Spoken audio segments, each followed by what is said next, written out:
47-ը 184 երկրների մեջ, Global Innovation Index-ում էլի առաջընթաց ունենք 72-ն էինք, դարձել ենք 63 133 երկրների մեջ, առաջին անգամ հաշվառվել ենք Travel and Tourism Development Index-ում 72-րդ ենք 119-ի մեջ,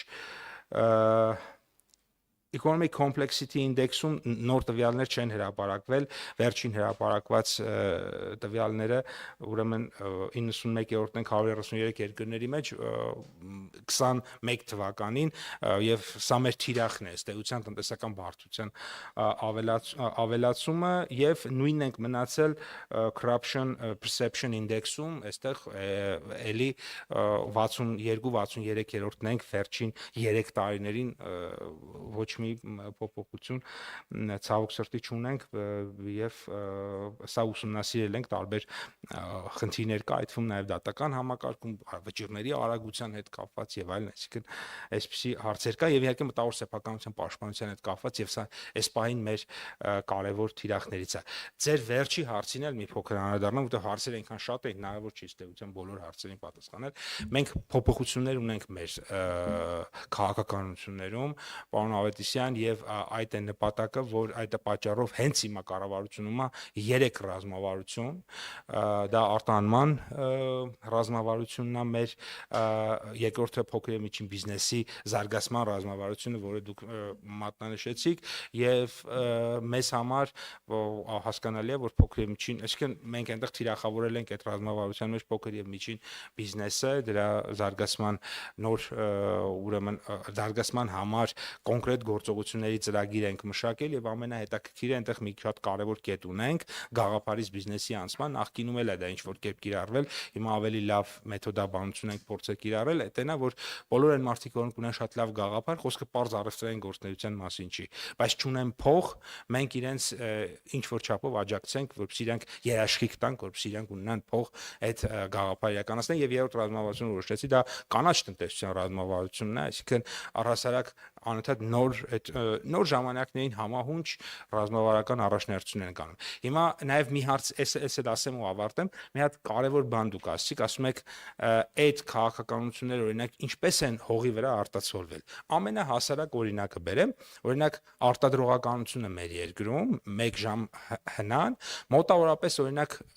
հասարակ օրինակ բերեմ 2013-17 թվականներին 4-5 տարում $1 է աճել։ Միայն ամբողջ անցած տարի $1 է աճել։ Ընդ որում ինչի են վերցնում միայն ամբողջ անցած տարի, որ խոցելի չլինի, որ ասեմ 18 թվականից դու այսքան կասեք դոլարը արժեզրկվել, արժևորվել եւ այլն։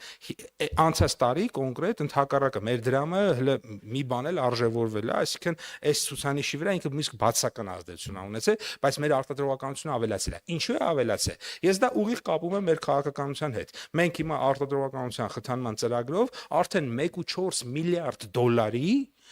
պորտֆել ունենք։ Ինչ նշանակում 1.4 միլիարդ դոլարի, այսինքն 1.4 միլիարդ դոլարի մեր բիզնեսը գնացել է մեքենա սարքավորում առել, իր 90-ականների, սովետական ժամանակների այն հին տեխնոլոգիան փոխել է նոր ժամանակակից գերմանական, ամերիկյան, չինական, տարբեր երկրների արտադրության մեքենա սարքավորումներ են բերում, որոնք իրենց արտադրողականությունը ավելանում, այսինքն քաղաքականություն, արդյունք կապը շատ տեսանելի է եւ ես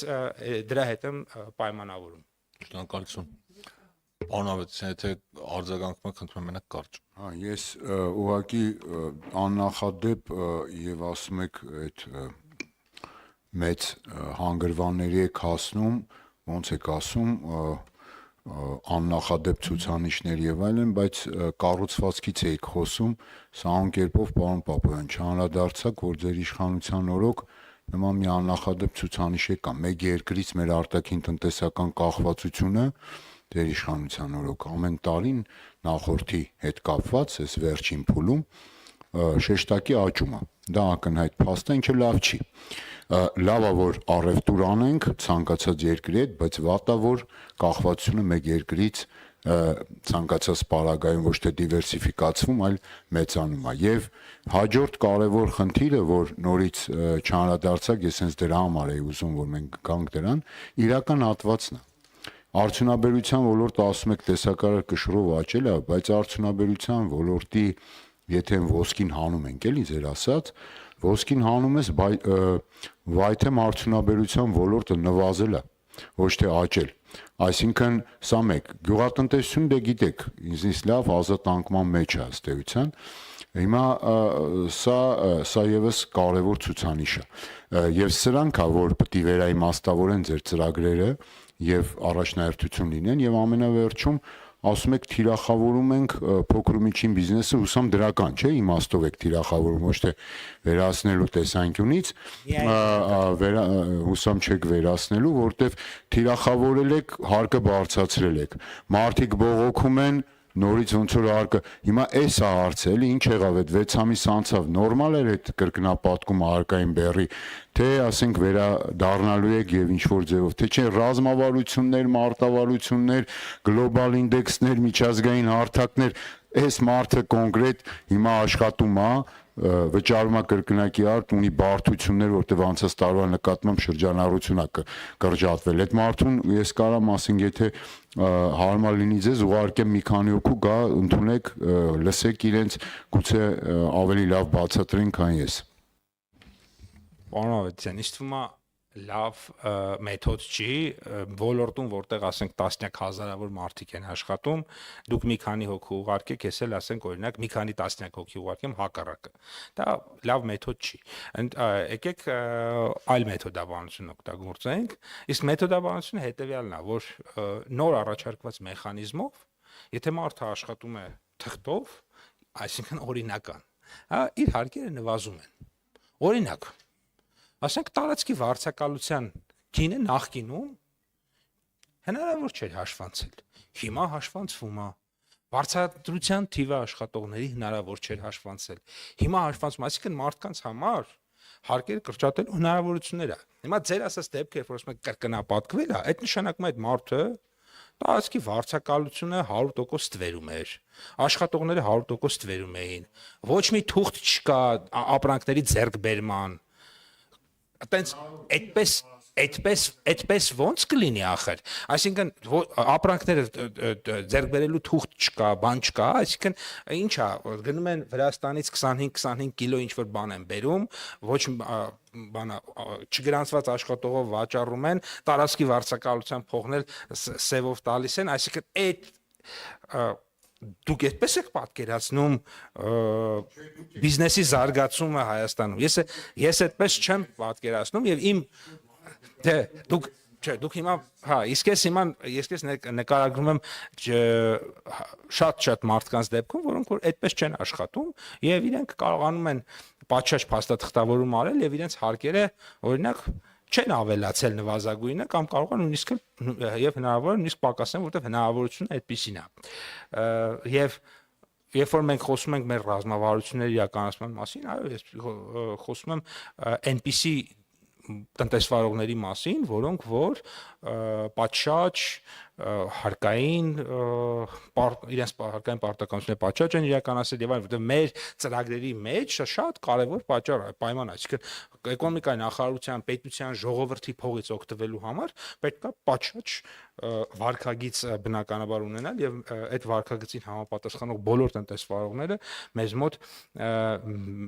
բոլոր տնտեսվարողների առաջ, այսպես ասած, մեր դռները բաց են եւ մենք իրենց աջակցում ենք։ Որոշակի ուղղություններով թերակատարումները հենց նաեւ դրանով է պայմանավորված, որ տարվա ընթացքում օրինակ իմ գնահատմամբ ինչ որ ծրագրերի արդյունավետություն բավարար չի եղել, այսինքն ես նայել եմ, տեսել եմ, որ այս ծրագիրը արվել է, արդյունքային ցուցանիշները բավարար չեն եղել, համարել եմ, որ պետք է այդ ծրագիրը էլ չանենք։ Օրինակ, այդպես եմ կարծում, որ ես կարծում եմ, որ արդեն եւ շրջանառել ենք, օրինակ, բարձր որակավորում ունեցող մասնագետների ծրագիրը, ինքը այս փուլում այլևս ինչ թվում է պետք չի, օրինակ մենք պետքա իմ կարծիքով դա արդեն ավարտենք եւ այդ գումարները օրինակ ուղենք նույն արտադրողականության խթանման ծրագրում ավելի լավ խթաններ տալու, որովհետեւ այստեղ մենք տեսնում ենք շատ ավելի չափելի, շատ ավելի հաշվելի եւ շատ ավելի տեսանելի աճեր դրած գումարի եւ արդյունքի եւ տնտեսության մեջ դրա էֆեկտների եւ նաեւ մեր քաղաքականությունների հետ համահունչության մասով։ Խնդրեմ պարոն Խաչատրյան։ Պարոն Պապյան, լավ, Ոսկու մասով ես իհարկե լիովին ձեր հետ կիսում եմ, որ այդ ոսկին մի հոգին կամ երկու հոգին բերում եւ հանում, դա տնտեսության վրա, իրական տնտեսության վրա որևէ ազդեցություն չունի, դա մարդկանց բարեկեցության վրա բացարձակապես որևէ ազդեցություն չունի։ Մի հոգի շատ հարստանում է։ Բայց հարցը նրանում է, որ այդ թիվը եթե դուք հանեք տնտեսությունից, այն 7% տնտեսական աճը չեք ապահովել։ Ուղղակի մաթեմատիկան թույլ չի դա ապահովեք։ Ստեղ էլ որ բացում ենք, օրինակ, առաջարկի ընդհանրապես տնտեսական վերլուծության մասին, չէ։ Այսինքն տնտեսական աճի բարձր տեմպերը մնացել են բարձր մակարդակում, իր վրա վկրելով հիմնային մետաղների արտադրության կտրուկ աճը։ Հասկանում եք, չէ՞ որ Հայաստանում հիմնային մետաղների կտրուկ աճ չկա։ Այդ կարողությունը չկա, այսինքն անցյալ տարվա առաջի կիսամյակի տվյալներով միլիարդի չափ եղել է ներմուծում ոսկու, նույն կոդերով 4 միլիարդի չափ արտահանում, այդ 3 միլիարդը մնացել է Հայաստանում որպես, չէ, հասկանում եմ, որպես Հայաստանի արտադրություն, որը չկա, սուտ է, այսինքն դա ազդում է տնտեսական թվերի վրա։ Այսինքն հանելուց պետք է նաև այս ամեն ինչը հանենք։ Եվս այդ հարցս, լավ, արտահանման հետ կապված։ Եթե ոսկին հանենք, մնում էր մոտ 10% աճի կարգի էր եղել ընդհանրապես։ Իսկ եթե թողենք բացառապես էնդեմիկ արտահանումները, որտեղ վերջը Ռուսաստանի դեմ տնտեսական պատժամիջոցները գործում են, Հայաստանից էլի ինչ-որ բան ոչ շատ գալիս եւ գնում է։ Ուզեմ հասկանամ, զուտ Հայաստանում արտադրված, լավ, ոչ թե ինչ-որ թղթեր, որ կարողանանք կնիքը խփենք, ասենք արտադրված է Հայաստանում։ Ռեալ ինչքան է կազմում։ Մյուս հարցը արտարժութային ռիսկի մասին եմ ուզում խոսել։ Զուտ ներհոսքը Հայաստան արտարժույթի նվազել է։ Ունենք արտերկրյա ուղղակի ներդրումների արտահոսք։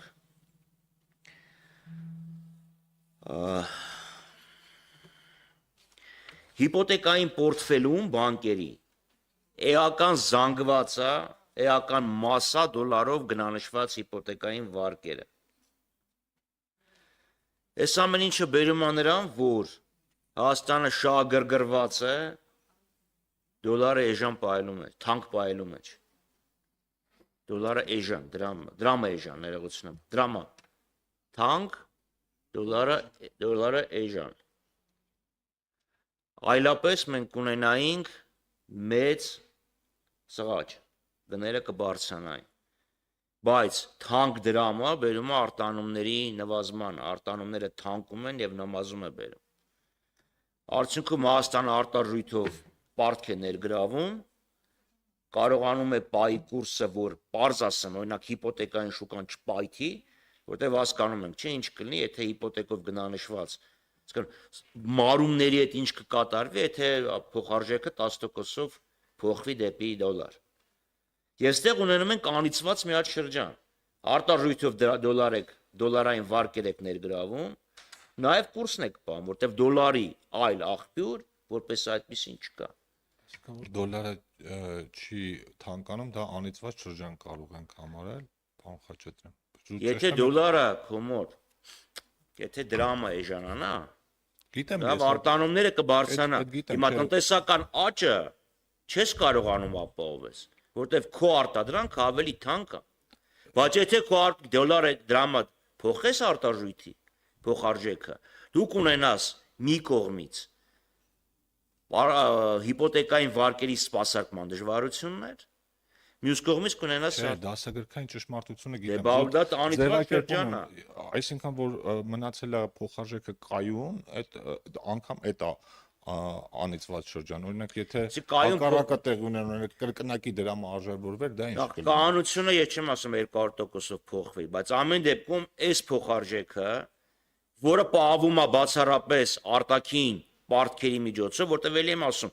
ներհոսքը նվազել է, արտահանումները նվազել են, ուրիշ էլ աղբյուր չունենք։ Բայց սրա հետ մեկտեղ դու չես կարողանում քո արտահանումները մեծացնես, որովհետև քո դրամը ծանր է, այլ հավասար պայմաններում դու նույն Ուզբեկստանի հետ մրցակից չես։ Լավ, մի հարց էլ տամ ու վերջացնեմ, լավ, սա ավելի շատ տնտեսական վեճ է։ Վիզերին տրամադրվող սուբսիդիաները տարեկան որքան են կազմում եւ ինչ ձևով է տրամադրվում։ Շնորհակալություն։ Շնորհակալություն։ Սկսեմ վերջից, պարոն Խաչատրյան, վիզերին հատուկ սուբսիդիա չի տրամադրվում։ Սուբսիդիա տրամադրվում է բոլոր այն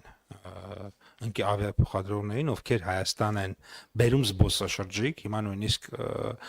պարոն Խուդասյան ավելի մանրամասն կներկայացնի, ունենք գաղափար, այնտեղ 1 օր ենք դրել, 2 օր դարձնենք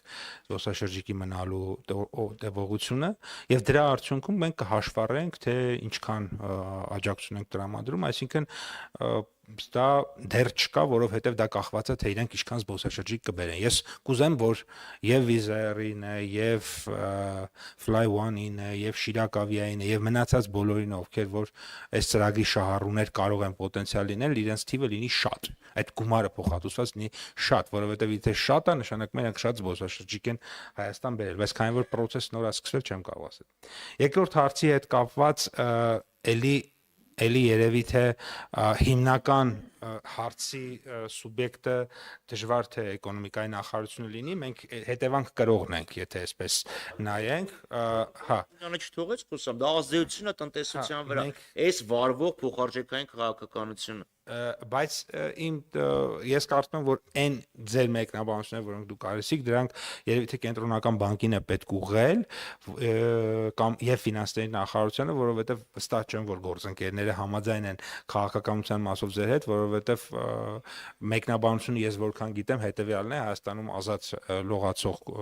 փոխարժեքի կուրսը եւ այդ պատճառով կարող է փոխարժեքը լինել եւ 350 եւ 450 եւ ըստ էության թերևս միայն կտրուկ մեծ տեղաշարժերի դեպքում հնարավոր լինի որոշակի միջամտություններ։ Դուք խոսեցիք ներդրումների կրճատման մասին, ես թվերը այլ բանի մասին են խոսում, ես հիմա նայում եմ օրինակ ընդհանուր ներդրումները անցած տարի կազմել են 859 միլիոն դոլար 24 թվականին ընդհանուր ներդրումները, այնինչ 23-ին մոտ 150 միլիոն դոլար էին եւ բացարձակ աճը 796 միլիոն դոլարի մասին է եւ ուրեմն ուղակի ներդրումները այո որոշակի կրճատում արձանագրել են այդտեղ բայց ուղակի ներդրումները ունեն 24 թվականին իհարկե ավելի բարձր են ես համեմատեմ ասենք նմանատիպ տարին ես նայում եմ օրինակ 19 թվականը ինչու չեմ նայում կոവിഡ് պատերազմ կամ հետո այլ երկրի պատերազմով մեր վրա էֆեկտներ որոնք որ հասկանալի են այսինքն տարբեր էկզոգեն ազդեցությունները նույն 19-ի նկատմամբ ավելացել են բավականին շատ եւ կարող հիշեցնեք առաջին հարցը շատ ներքին ծագման արտահանումներ։ Շնորհակալ եմ։ Ես տեսեք հատուկ նշել էի, որ ոսկին հանենք, ինչու ներքինը, այս բանի ներքինը չունեմ, բայց այդ վառությունը պիտի որ ունեցած լինենք, ձեռքիս տակ չունեմ, չեմ կարող տրամադրել, բայց տեսեք ներքինը իրական այդ բաները, եթե հանենք այդ վերարտահանումները, այստեղ 24-ը էլի բացական է եղել մեր համար, որովհետև ինչա տեղի ունեցել մենակ մեր կառավարության որոշումներով հրապարակային որոշումներ են մի շարք ապրանքների վերարտահանման վրա սահմանափակումներ ա դրվել հայտնի պատճառներով ասենք օրինակ չգիտեմ մոբայլ հեռախոսներ եւ այլն այսինքն հիմա Չէ, ես նկատի ունեմ այդ վերարտահանվող այլ ապրանքների մասը էականորեն կրճատվում է, որովհետև այդ սահմանափակումները ի վերջո արդեն նաև մեր վրա են որոշակի այդ ճնշումները լինում եւ մենք էլ ենք մեր քաղաքականությունները համահունչ ենք դարձնում, ուստեղ մենք լավ բաց ազնիվ խոսակցություն ունենք եւ Ռուսաստանի Դաշնության գործընկերների եւ Եվրոմիության Ամերիկայի հետ, այսինքն գաղտնիք էլ չկա, մենք իրենց այդ բաց ազատ խոսակցություն ունենում ենք ու իրենց էլ ասում ենք, էս ենք անելու, այն ենք անելու, ստիպված ենք սա անել, նա անել եւ այդ կոնտեքստում ուզում նշել որ վերարտահանվող ապրանքների ծավալը էականորեն կրճատվել է եւ այդտեղ էլ չեն կարող համեմատել 23-ի 22-ի հետ եւ սա էլ չեմ ասում որ սա լավ է կամ վատ է ես ասում եմ որ սա փաստ է այն առաջի հարցի մասով ավելի կոնկրետ եւ պիտի առանցին վարժություն անենք կանենք ես այդ կիսվեմ այդ տվյալներով լավ բան ավելի բարձ ասեմ Wizz-Air-ը մայիս ամսին իր ներքին այդ օդանավերի մեջ որ ամսագրեր կան, առաջի էջին Հայաստանի նկարն էր։ Ուզեմ հասկանամ կոնկրետ դրա վրա ինչքան է վճարվել, որովհետև կան էական հոսակցություններ, որ Հայաստանը մի քիչ ավելի դրական աչքով է նայում վիզերին։ Օրինակ Նիկոլ Փաշինյանն ասում է վիզերը Հայաստանում ներդրում արի։ Մի հատ կասեք ինչա ներդրում արի վիզերը Հայաստանում։ Դրանպես low cost-երները նրանով են low cost-երը ոչ մի ներդրում չեն անում։ Շատ ավելի լուրջ ներդրումներ կան։ Այդ 700 միլիոնը ինքը որ ասում եք ներդրում արել, մի հատ եթե կարող եք մի քիչ ավելի մանրամասնեք դրա մասին, որովհետև հետաքրքիր է։ Հա, այսինքն ճանապարհները այդ ամեն ինչը։ Դե հանեք էլի հանեք այդ ամեն ինչը, որովհետև սենց ինչա։ Մի հատ կրկին անիծված շրջան է։ Ճանապարհը ռեմոնտ են կանում, քանդվում է, հետո նորից են կանում, հետո էլի է քանդվում, հետո էլի է քանդվում եւ զուտ մաքուր ուղակի ներդրումները, որոնք գնացել են ուրեմն արտադրական միջոցների պոտենցիալի բարձրացման համար։ Շնորհակալություն։ Դե ճանապարհը այդպիսի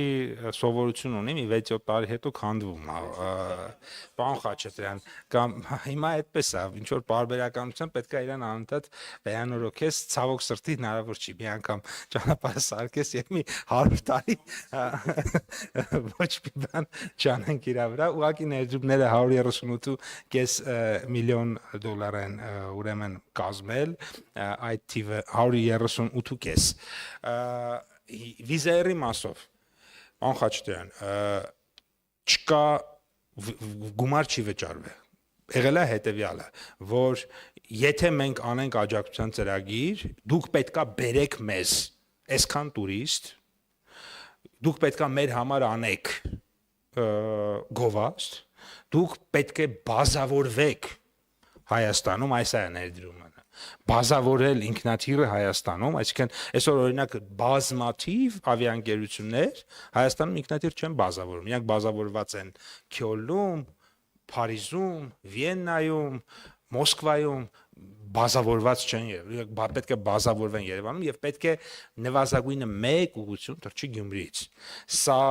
պայման է եւ դա է պատճառը որ Հայաստան եկող գնացող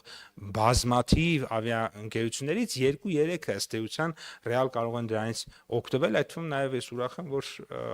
մեր Հայաստանում հարկեր վճարող որոշակիորեն նաեւ հայկական այսպես ասած հետք ունեցող ավիաընկերություններ կան եւ շատ ուրախ եմ իրենց համար եւ սա է այլ այսինքն սա այդ ձեր ասածը դա այնա որ հավելյալ Հայաստանի համար պետքա մեզ պետքա ինսենտիվներ տան, որը բանակցության արդյունք է եղել, այսինքն դա դրական բան է։ Շնորհակալություն։ Անտրենք Ֆրիկին Վարդան դուք էլ հարց ունեք։ Շնորհակալություն պարոն Պապյան, իմ հարցերը մի քիչ շատ են, պետքա խնդրեմ նախ այստեղ նայում եմ տեքստիլի զարգացման ծրագրերը, որոնք որ նախատեսվել է իրականացնել, ինչպես հասկանում եմ, տարեկան ճշտված պլանով սրանք դուրս են եկել, ինչով է պայմանավորված սա։ Երկրորդը, այս բարձր որակավորում ունեցող մասնագետների ներգրավման ծրագրից կուզենայի, որպեսզի մի քիչ մեկնաբանեք, օրինակ ինչ արդյունք է տալիս սա, ինչ արդյունք ենք մենք ուզում ստանալ եւ հետեւաբար նաեւ բյուջեի եւ սա ոչ միայն էկոնոմիկայի նախարարությանն է վերաբերում, ընդհանրապես էլի բյուջեները տրամադրելիս գերատեսչությունները լավ կլինի, որպեսզի արդյունքային ցուցանիշները մի քիչ ավելի հստակ լինեն, որպեսզի պարզ դառնա, թե ինչ նպատակ էինք հետապնդում այս ծախսը անելուց եւ արդյոք այդ նպատակին հասել ենք եւ որքան։ Նաեւ ուզում էի մի բան էլ հարցնել խոսքս ճիշտն ասած հենց այդ նաև այդ շրջանառության հարկի մասով որ պարոն Խաչատրյանը թե պարոն Ավետիսյանը խոսում էր շրջանառության հարկի մասով որոշ տնտեսվարողներ ասում են որ վստահ չեմ որ այդպես է դուք ավելի լավ ոլորտ եք իմանաք բայց ասում են որ որոշ ծախսեր կան որոնք ծախսագրել ուղղակի հնարավոր չի լինում այսինքն փաստաթղթավորել դրանք հնարավոր չէ եւ այս պատճառով կարելի ասել ծախսերը կիսատ են արձանագրվում հաշվետվության մեջ եւ ինչ ճանապարհ եք տեսնում